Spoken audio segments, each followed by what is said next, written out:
This goes back to our question on Bitcoin versus gold. I think many younger people see a more sexy return in Bitcoin and think of Bitcoin as this similar store of value at gold because they misunderstand the two.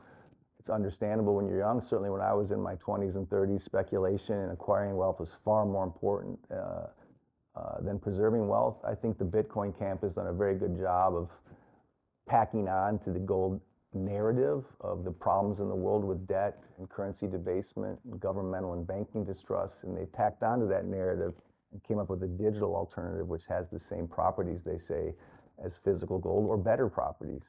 And again, without the lengthy discussion required, not debate, but discussion, simply the fact that gold and Bitcoin are not at all the same thing. It's apples and oranges. But I think the young, for one thing, are looking more to speculate, as I would do when I was younger, than they are thinking about wealth preservation. That seems to be a high-class problem when you're worried about wealth preservation versus wealth accumulation.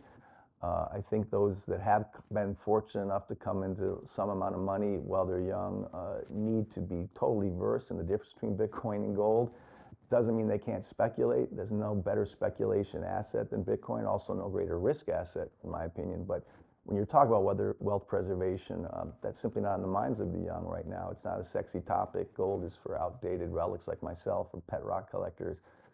That said, a lot of smart central bankers, millionaires and billionaires around the world would disagree.